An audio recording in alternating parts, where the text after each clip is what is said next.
देवियों और सज्जनों, जगदीश सोशल मीडिया नेटवर्क में आप सभी का दिल से स्वागत। प्रतिदिन के अनुसार प्रस्तुत करते हैं स्वामी वासुदेवानंद जी सरस्वती इनके अमृतमय वाणी द्वारा विष्णु सहस्त्र नाम प्रवचन। प्रथम नमन आपको। जय गुरुदेव।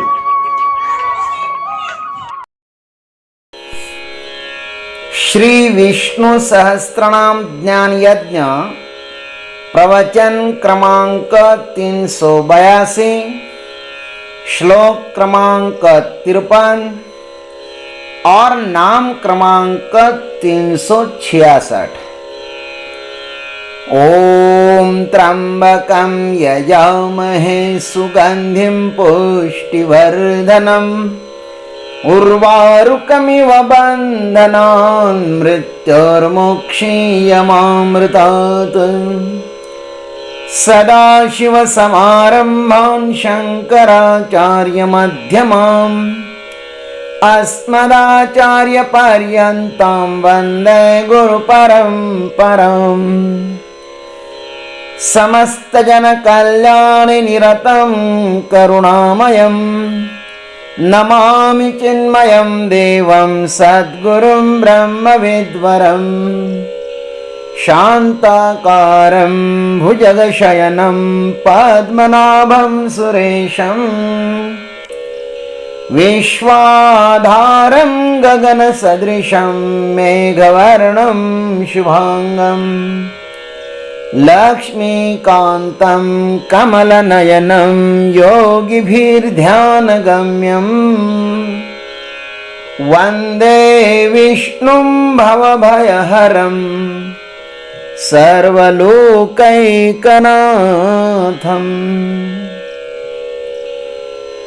विक्षरोहितो मार्गो हेतुर्दामोदरः सह महीधरो महाभागो वेगवानमिताशनः। ॐ हेतवे नमः।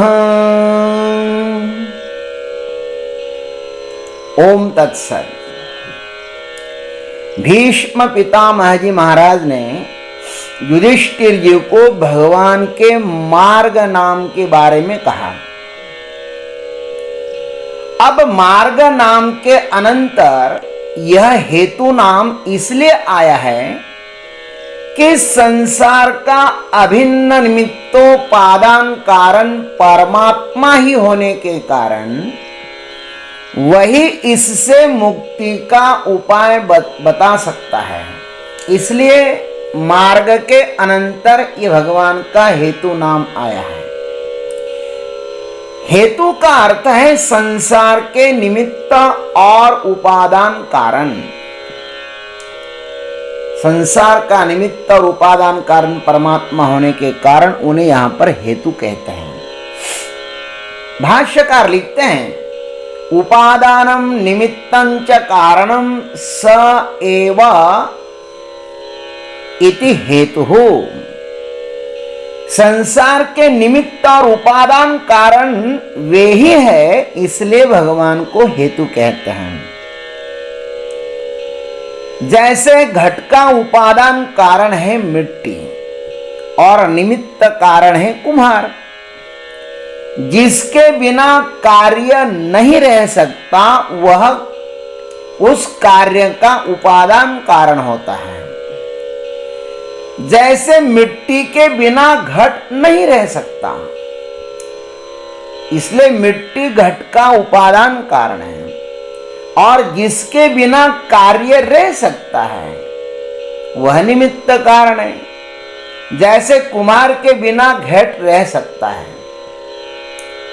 कुम्हार मर भी जाए तो घट नहीं मरता।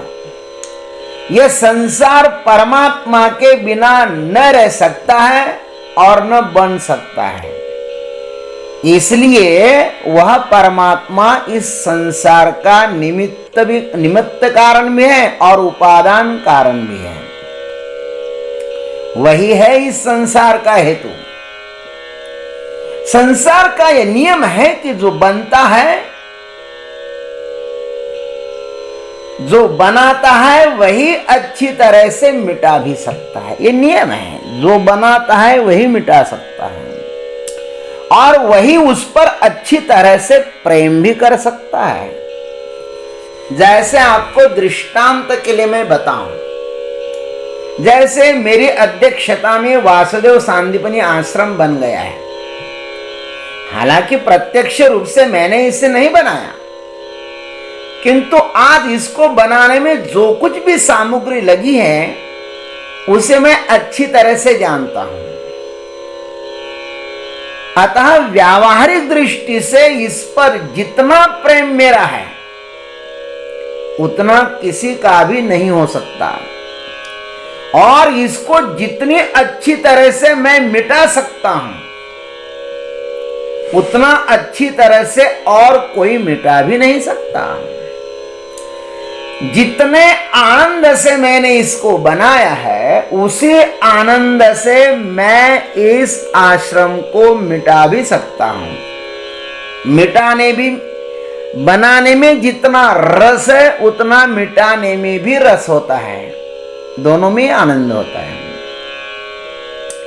इसको मेरे द्वारा मिटाने में भी एक संगीत ही होगा, उत्सव होगा, आनंद होगा। वैसे परमात्मा को इस संसार को बनाने के लिए कहीं से कुछ भी नहीं लाना पड़ा। यह सब कुछ वह कैसे बन गया, यह किमया उसको ही पता है, इसकी जादू उसको ही पता है। यह संसार उसका एक विलास है, उसका एक अभूतपूर्व नृत्य है। पंचदशी में इस संसार के उत्पत्ति की झांकी दिखाई देती है। जगतो यद उपादानम माया मादाय तामसीम निमित्तम शुद्ध सत्वाभ्याम तामुच्यते ब्रह्म तद्गिरा। जो सच्चिदानंद रूप परब्रह्म तमः प्रधान प्रकृति अर्थात माया को अपनी उपाधि स्वीकार कर इस जड़ जगत का उपादान कारण होता है, और इस शुद्ध सत्व प्रधान माया को स्वीकार कर जो जगत का निमित्त कारण होता है, वह ब्रह्म जो जगत का उपादान एवं निमित्त कारण है, वह तत्पद से कहा जाता है। अर्थात सर्वज्ञ सर्वशक्तिमान ईश्वर ही इस जगत का उपादान एवं निमित्त कारण है। इसलिए उनको यहां पर हेतु नाम दिया है। भगवान क्या है? हेतु है। वही ईश्वर जीव भी हुआ है, ऐसा अनेक श्रुतियों ने कहा है। जगत भी उसने बनाया और जीव भी वही बन गया, ऐसा श्रुतियां कहती, वेद कहते हैं। पंचदशी में उसका बहुत सुंदर स्पष्टीकरण हुआ है। कृत्वा रूपांतरम जैव देहे प्राविशदीश्वरः इति तः श्रुतयः प्राहुः जीवत्वं प्राणधारणात्। मायोपाधिक ईश्वर ने जीव भाव से रूपांतरित होकर इस देह में प्रवेश किया। इस प्रकार वे श्रुतियां कहती हैं। प्राणों को धारण करने के कारण उसे परमात्मा का, उसी परमात्मा का क्या नाम पड़ा? जीव नाम पड़ा। आयतरे उपनिषद में मूर्धा द्वार से परमेश्वर का शरीर में प्रवेश कहा गया है। वह प्यारा मंत्र इस प्रकार है। स एतमेव सीमानं विदार्य एतया द्वारा प्रापद्यत सैषा विद्युतिर्नाम द्वारस् तदेतन्नानंदम। ये श्रुतियां हैं महाराज, और आपको बताने के लिए हम कहां कहां से मंत्र ढूंढ ढूंढ कर लाते हैं, गुरु कृपा से, ये हमें ही पता है। बड़े प्यारे प्यारे मंत्र है। आप कब सुनेंगे इसको? अरे ये कथा अपनी कथा है, अपनी आत्मा की कथा है, लेकिन दुर्भाग्य यह है कि इसकी तरफ कोई मुड़ता ही नहीं, इसको कोई देखता ही नहीं, जानता ही नहीं है। उस ऐतरेय श्रुति ने कहा कि वो परमात्मा इस शरीर में, इस मानव देह की सीमा को, मूर्धा को अर्थात ब्रह्मरंध्र को चीरकर उसके द्वारा इस शरीर में प्रवेश किया उस परमात्मा ने। वह द्वार विदृति माने विदीर्ण किया हुआ द्वार होने से इसी नाम से वो प्रसिद्ध है। वही यह आनंद देने वाला अर्थात ब्रह्म प्राप्ति का द्वार है। देखो तो ये जीव जो है ना वो साक्षात ब्रह्म है। ये जीव शरीर में किस तरह प्रवेश करता है और किस प्रकार से निवास करता है यह यहां पर स्पष्ट ही कह दिया गया है। छांदोपनिषद में भी इस विषय को विशद रूप से स्पष्ट कहा है। क्या कहा है वहां पे? सेयम देवता ऐक्षत हंता हम इमास तिस्रो देवता अनेन जीवेना आत्मना अनुप्रविश्य नाम रूपे व्याक्रवाणी। छांदोग्य में देखना, इस सत नाम वाली तेज आप और अन्न की योनि रूपा माने उन देवताओं ने ईक्षण किया। मैं इस जीवात्म रूप से इन तीनों देवताओं में अनुप्रविष्ट हो नाम और रूपों की अभिव्यक्ति करो। किसने कहा ऐसा? उस ईश्वर ने कहा। कहने का तात्पर्य एक ही शुद्ध ब्रह्म मायोपाधि और अविद्योपाधि के कारण जीव और ईश्वर इस भेद से दो रूपों में विभक्त हुआ है। वह शरीर में जीव के रूप में है और बाहर ईश्वर के रूप में है। निश्चित ही उपाधियों के कारण उनके स्वभाव में भी भिन्नता है। एक नित्य शुद्ध बुद्ध मुक्त ज्ञान स्वरूप है तो एक उससे स्वात्मा ज्ञान के स्वयं स्व अज्ञान के कारण विपरीत अनुभव करता है। एक को सब कुछ ज्ञान है और एक को कुछ भी ज्ञान नहीं है, इसलिए जीव अल्पज्ञ है, अज्ञानी है और परमात्मा सर्वज्ञ है। ईश्वर ही इस जगत का निर्माण करता है और वही मायोपाधिक ईश्वर ही जीव भाव में रूपांतरित होकर देह में प्रवेश करता है। इस प्रकार वे अनेक श्रुतियां कहती है। ऐसे अनेक श्रुतियां है महाराज, पढ़ना चाहिए इन सब श्रुतियों को, लेकिन आप कहां पढ़ोगे? आपके पास समय कहां है? आपका जो समय था वो तो मोबाइल ने छीन लिया, व्यर्थ बातों ने छीन लिया। देखो कितनी सुंदर सुंदर श्रुतियां है। जीवत्वम प्राण धारणा, प्राणों को धारण करने के कारण अर्थात लिंग शरीर के साथ तादात्म्य करने के कारण उस निर्विकार परमात्मा का नाम क्या हुआ? जीव यह नाम हुआ। जीव की कितनी सुंदर परिभाषा पंचदशी में बताइए, आप सुनो। चैतन्यम यदधिष्ठानम लिंग देहश्च यः पुनः चिच्छाया लिंग देहस्ता तत्संगो जीव उच्यते। अधिष्ठान रूप से जो चैतन्य है और जो लिंग देह है तथा उस लिंग देह से जो चिच्छाया है, उन तीनों के समूह को ही जीव कहते हैं। हम आपको वेदांत भी पढ़ाएंगे, थोड़ी ही दिन में एक चैनल शुरू करेंगे वेदांत पढ़ाने का। ये सब आपको भी समझ में आएगा। वेदांत कोर्स कराएंगे आपसे। भगवान ने गीता जी में भी कहा है, मैं अध्यक्षेन प्रकृति ही श्रूयते सचराचरम हेतुनानेन कौन्तेय जगत् विपरिवर्तते। ये तो हम आपको प्रवचन के रूप में बता रहे हैं।